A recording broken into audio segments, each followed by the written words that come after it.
नमस्कार दोस्तों, हमारे YouTube चैनल नॉलेज अड्डा पे आप सभी का स्वागत है।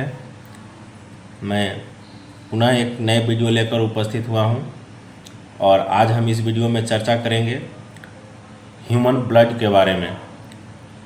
हमने एनाटॉमी एंड फिजियोलॉजी का एक नया सेक्शन शुरू किया है, जिसका यह तीसरा वीडियो है और इसमें आज हम जानेंगे ह्यूमन ब्लड के बारे में। तो आप लोग लास्ट तक वीडियो में बने रहें और जो लोग अभी तक सब्सक्राइब नहीं किए हैं हमारे चैनल को प्लीज़ सब्सक्राइब कर दें तथा लाइक और शेयर कर दें ताकि और भी स्टूडेंट को फ़ायदा हो सके। तो चलिए बिना देर किए वीडियो को शुरू करते हैं और देखते हैं ह्यूमन ब्लड के बारे में। द ब्लड ब्लड क्या है? Blood is a connective tissue that circulates in whole body and they carry essential materials like vitamins, minerals and hormones from one cell to the another cell and carry waste product from whole body to the excretory system। मतलब blood जो है connective tissue है जो एक tissue को दूसरे tissue से connect करता है और हमारे पूरे बॉडी में ब्लड का सर्कुलेशन होता है जो अपने साथ हमारे शरीर के लिए जो ज़रूरी एसेंशियल है, जैसे विटामिन्स हो गया, मिनरल्स हो गया या जो हार्मोन्स है, उसको एक जगह से दूसरे जगह तक ले जाने के लिए काम करता है, ब्लड के थ्रू ही जाता है। और जो वेस्ट प्रोडक्ट है जैसे कार्बन डाइऑक्साइड का प्रोडक्शन हुआ या सेल से जो हीट एनर्जी निकला उसको, या कोई भी टॉक्सिक निकला उसको भी ब्लड जो है अपने साथ लेकर के आता है। और टॉक्सिक जो वगैरह है, यूरिया वगैरह, उसको किडनी से फिल्टर करके यूरिन के रूप में निकाल देता है और कार्बन डाइऑक्साइड को चेस्ट में ले जा करके वो बाहर कर देता है। तो ब्लड एक इम्पोर्टेंट पार्ट है हमारे बॉडी का। तो हम देखते हैं ब्लड के कंस्ट्रक्शन के बारे में। तो सबसे पहले हम देखते हैं कि एक नॉर्मल ह्यूमन एडल्ट में जो टोटल ब्लड वॉल्यूम होता है, टोटल ब्लड वॉल्यूम वो लगभग 5 लीटर होता है, ऑलमोस्ट लगभग 5 लीटर होता है एक नॉर्मल एडल्ट में। आप इसका ब्लड का 2 भाग होता है, एक लिक्विड पार्ट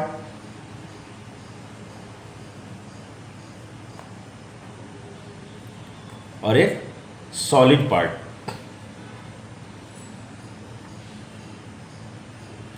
लिक्विड पार्ट को हम क्या बोलते हैं? प्लाज्मा।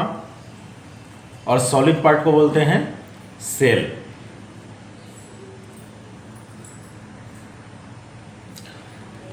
ये लिक्विड पार्ट को प्लाज्मा बोलते हैं, सॉलिड पार्ट को सेल बोलते हैं। टोटल ब्लड वॉल्यूम में अगर हम प्लाज्मा का वॉल्यूम देखें तो लगभग 55% होता है और सेल का वॉल्यूम 45% होता है। और डिफरेंट टाइप का सेल होता है जिसके बारे में हम लोग आगे जानेंगे। और ये सारे सेल जो है ब्लड सेल वो प्लाज्मा में सस्पेंडेड होता है, मतलब प्लाज्मा में मिला हुआ रहता है, घुला हुआ रहता है और दोनों मिल करके भी लिक्विड की भांति दिखता है। और ये ब्लड जो है ब्लड वेसल्स के थ्रू पूरे बॉडी में सर्कुलेट होता है। हम लोग सर्कुलेटरी सिस्टम भी आगे जा कर के देखेंगे इसके बाद नेक्स्ट वीडियो में। तो उसमें कौन कौन सा वेसल्स होता है उसमें हम लोग पढ़ेंगे। लेकिन ये अभी मोटा मोटी जान लीजिए कि ये आर्टरी और वेन, आर्टरी और वेन, ये 2 मेन ब्लड वेसल्स हैं जिसके थ्रू बॉडी पूरे बॉडी में जो है ब्लड का सर्कुलेशन होता है। आर्टरी में जो है ब्लड का colour,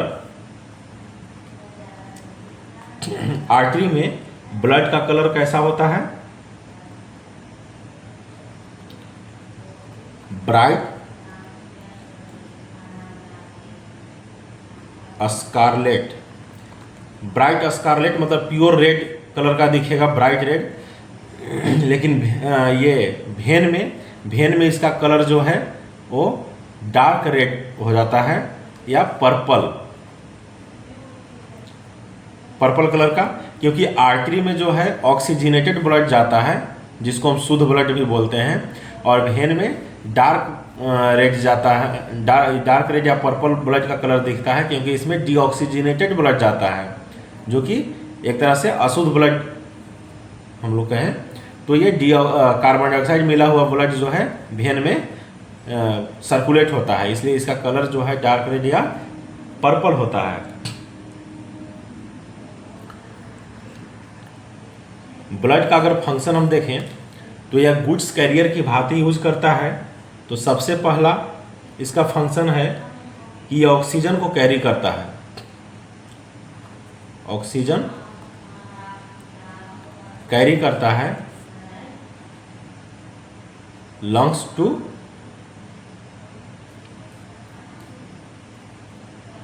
cell and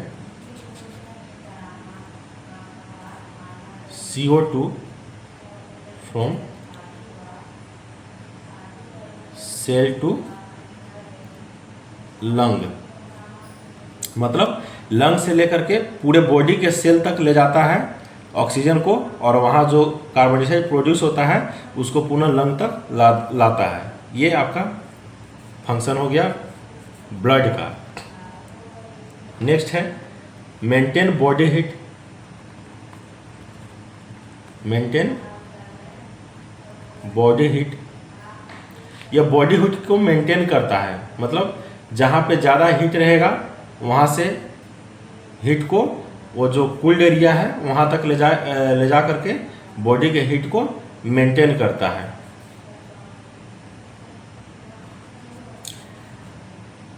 third, carry food nutrient,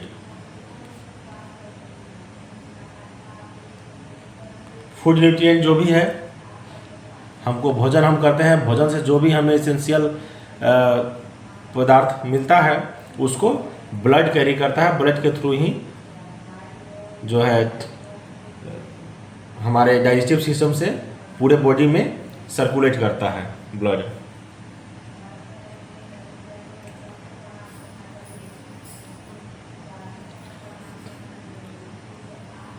next है आपका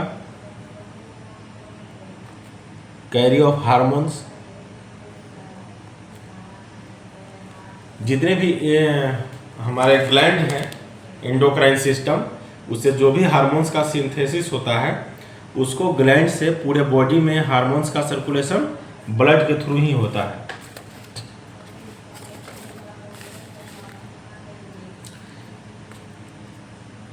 अगला है हेल्प इन वाटर डिस्ट्रीब्यूशन,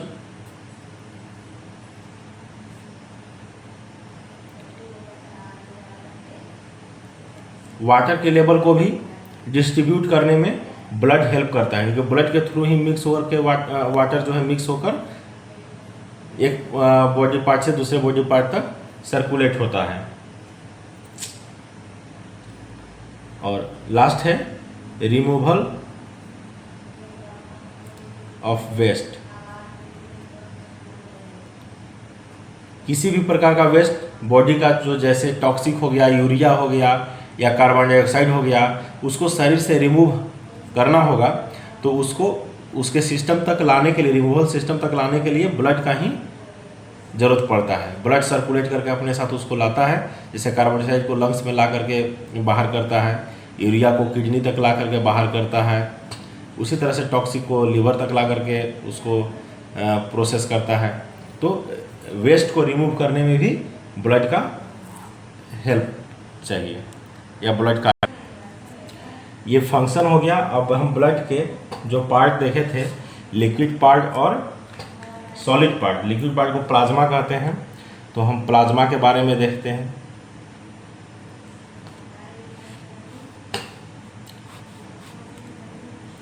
तो प्लाज्मा में जो है 90% वाटर होता है, 90% क्या होता है, वाटर होता है, जो उसको लिक्विड फॉर्म में बना के रखता है, और अदर 10%। अब इसी 10% अदर में जो है क्या क्या चीज़ होता है वो हम देखते हैं। तो इसमें प्रोटीन, प्लाज्मा में प्रोटीन होता है जिसका नाम क्या है,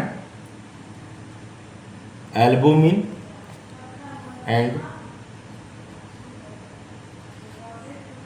globulin.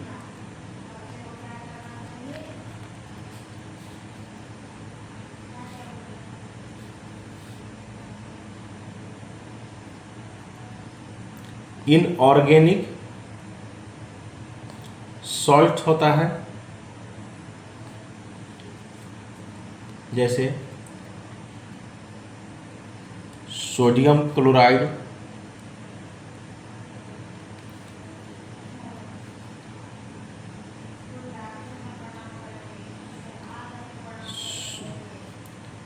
Sodium bicarbonate,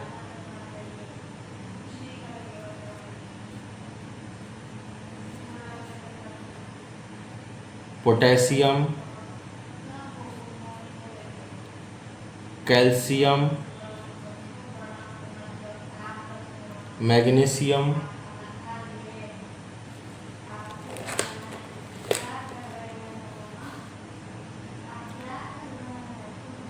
phosphate,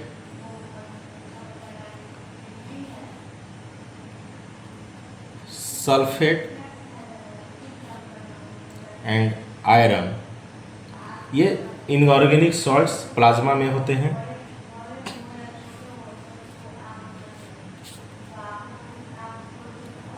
food stuffs,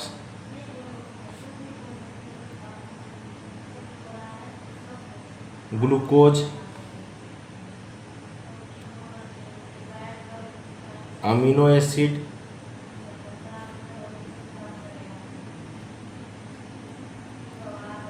fats and vitamin, ये प्लाज्मा में पाए जाते हैं।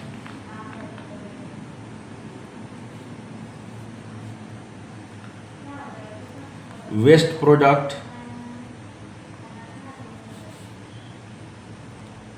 प्रोडक्ट, जैसे यूरिया,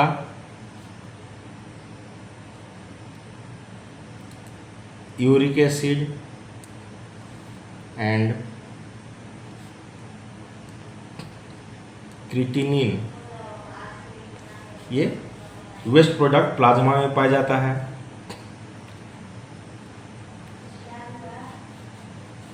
इसके अलावा और फाइब्रिनोजेन,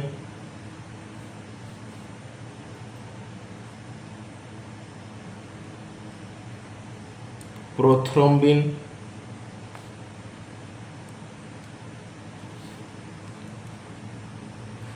हार्मोन्स एंड एंजाइम, इतना सारा चीज़ जो है ब्लड में, ये प्लाज्मा में पाया जाता है 10% में मात्र, और 90% क्या होता है, वाटर होता है। अब हम लोग ब्लड सेल के बारे में देख लेते हैं। तो ब्लड सेल, इसमें मेनली 3 पार्ट होता है। अगर हम देखें,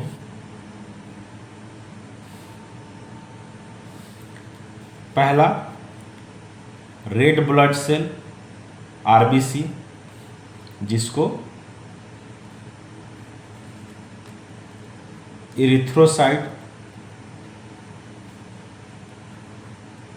कहा जाता है। दूसरा वाइट ब्लड सेल, जिसको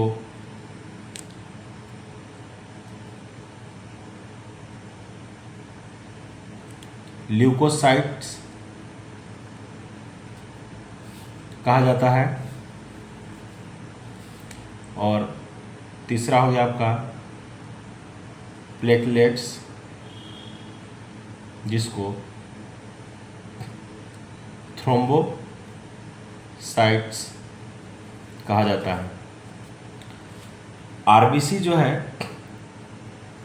आरबीसी में एक जो प्रोटीन होता है ग्लोब्यूलिन, ग्लोब्यूलिन जो है ये ऑक्सीजन से रिएक्शन करके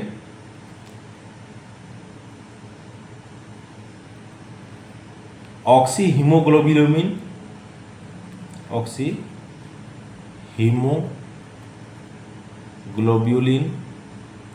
रेड पिगमेंट बनाता है, जिसको हम लोग क्या कहते हैं, हीमोग्लोबिन शॉर्ट में।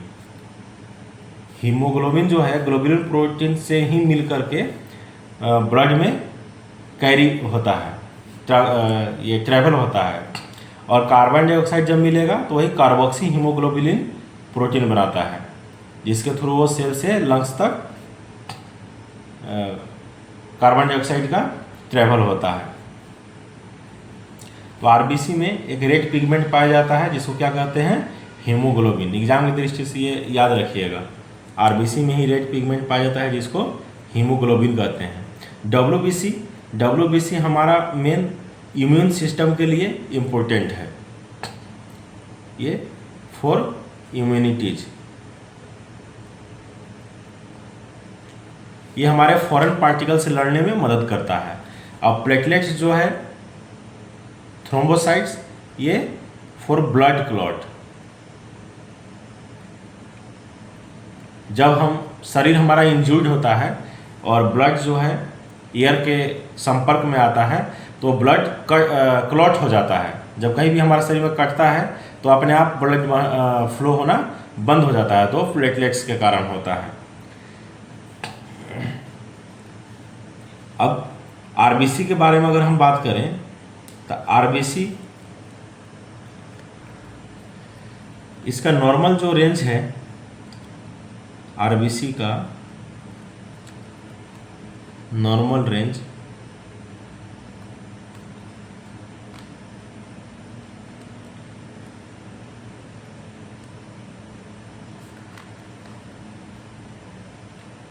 4 to 5 लाख के आसपास आरबीसी रहता है।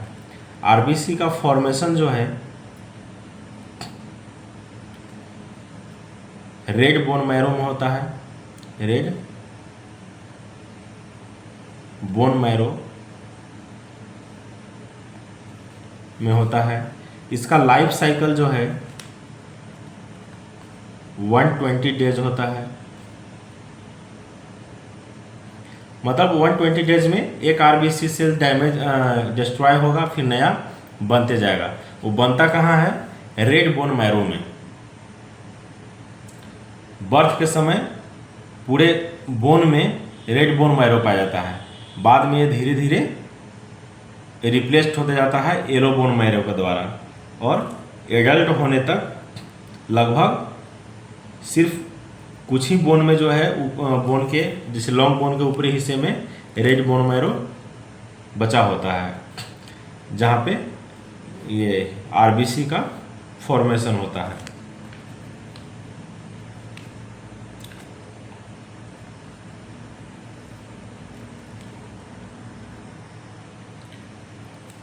अब अगर डब्ल्यूबीसी की बात करें,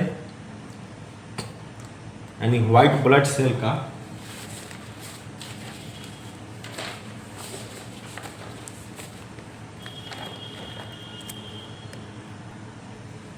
तो डब्ल्यूबीसी को ल्यूकोसाइट भी बोला जाता है, और टोटल ल्यूकोसाइट काउंट टीएलसी जिसको हम बोलते हैं वो 4000 to 11,000 मिलीग्राम पर MM³ इसका रेंज होता है। सॉरी, ये नहीं होता है, पर MM³ में 11,000 से 4,000 से 11,000 डब्ल्यूबीसी होता है। डब्ल्यूबीसी को अगर हम देखें डब्ल्यूबीसी को, तो इसको दो पार्ट में बांट सकते हैं जो सेल होता है। एक होता है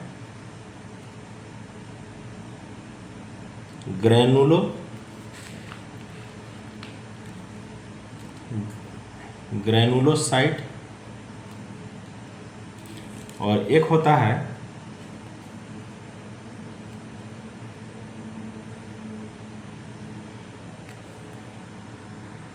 और दूसरा है नॉन ग्रेनुलोसाइट। ग्रेनुलोसाइट में हम लोग न्यूट्रोफिल को रखते हैं, न्यूट्रोफिल्स, जिसका रेंज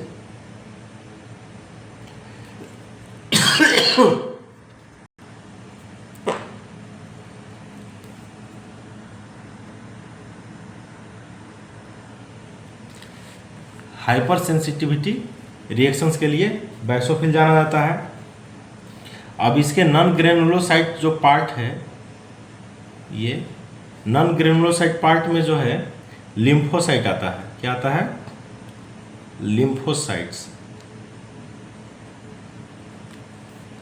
लिम्फोसाइट्स का जो रेंज होता है वो 20 to 45% तक होता है। ये लिम्फोसाइट भी जो है इसका फॉर्मेशन बोन मैरो में ही होता है।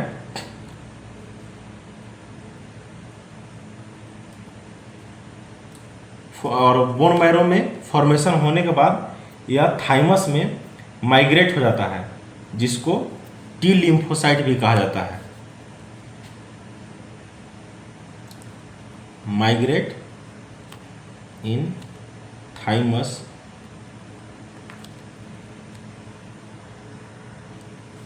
Is T lymphocyte.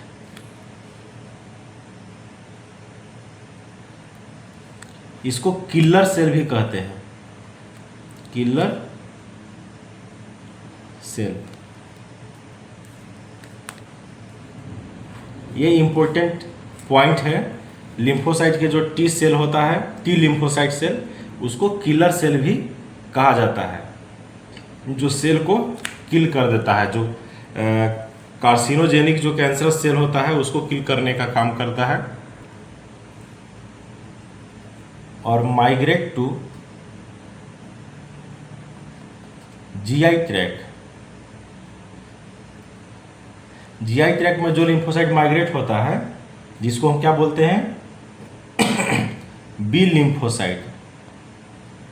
B lymphocytes ये एंटीबॉडी की तरह काम करता है, प्रोड्यूस एंटीबॉडी। क्या करता है? Produce antibody. एंटीबॉडी प्रोड्यूस करने में हमारा हेल्प करता है।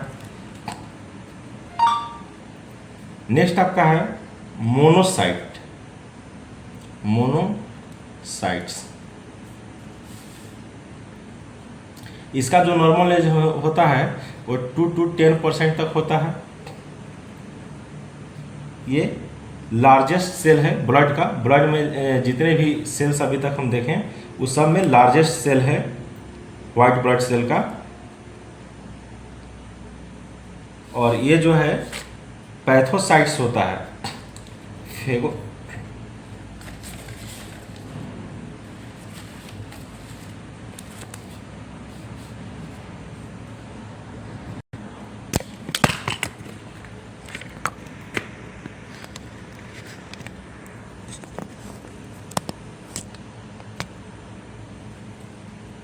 प्लेटलेट्स का जो नॉर्मल रेंज होता है